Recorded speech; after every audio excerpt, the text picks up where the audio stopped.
It's lights out, and we are racing in Moto3 here in Misano. Alonso has a good look to his right there as he launches away from pole position. Lanetta trying to get alongside the Colombian, but not close enough. Ortola going a long way around the outside. Superb start by Piqueras. Wow. A superb corner by Piqueras. He goes around the outside of Ortola, Lanetta and Alonso into turn 3. Big contact behind Jose Antonio Rueda, who was one of at least 4 riders down through turn 2. Piqueras has a double long lap. He knew that before the start, but now his teammate has one too. Yeah, Lanetta also from the front row of the grid on the 58 bike. Drama here then, so we had a double jump start for Luca Lanetta and Adrian Fernandez.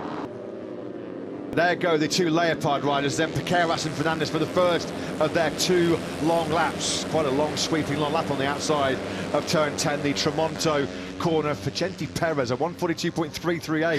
He came over the line in 16th place on the M-Lab racing machine, but he was the fastest rider on that second lap. Here we go. They look like marginal jump starts, don't they? It was an ever so slight move, wasn't it? You're talking millimetres. There was just a little bit of a creep there from Lanetta. It feels harsh, doesn't it? A double on that penalty, but jump starts are black and white. There is no ifs, buts or maybes or subjectivity about it. If you jump it, you jump it.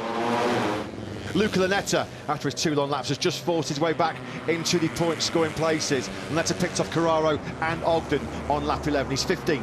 I mentioned Batelli's pace on our last lap. He's now past Tatsuki Suzuki. He's right behind Piqueras as Forestato, which say is now through on David Alonso. He looked like he'd been ready to make a move, Alonso, for a lap or two as he now goes wide, but he'll have the inside line for 15, but he was able to sweep in front of the number 80 anyway. Forestato was kicking himself back at the Sachsenring, wasn't he, when he made a mistake on the final lap, and it cost him the chance to challenge Alonso for race victory.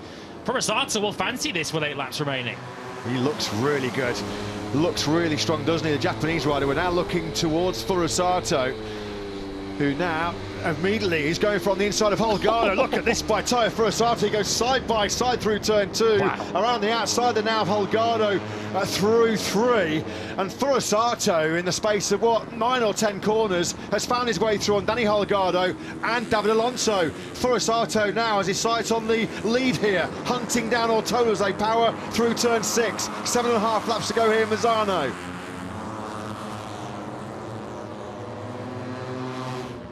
Four to go, 41.9 for the race leader, Ortola, 41.5 for Bayer. Alonso picks up Ortola into the first corner.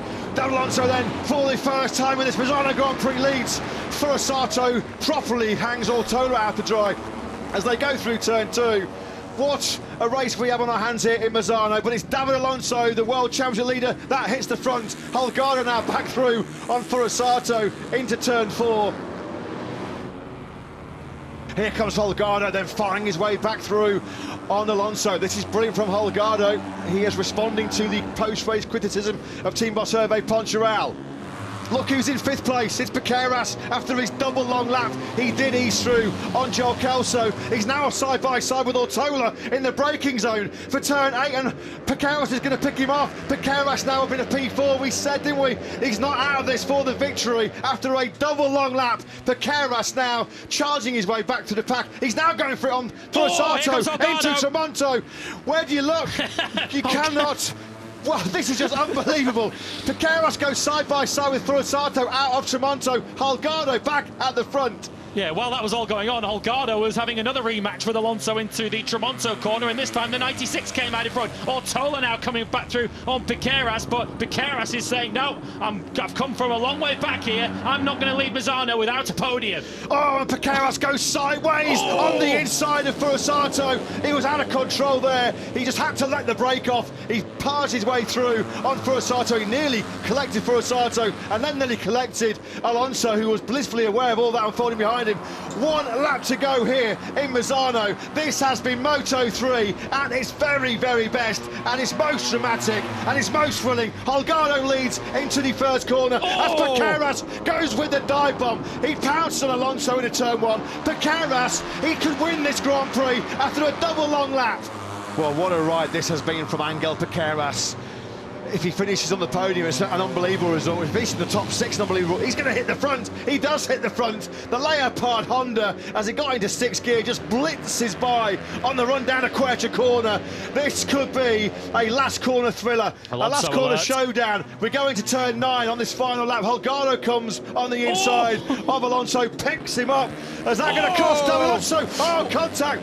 So big close contact between Ortola and Alonso. Surely now that has ended Alonso's hopes of this victory in Misano. It's Piqueras now versus Holgado.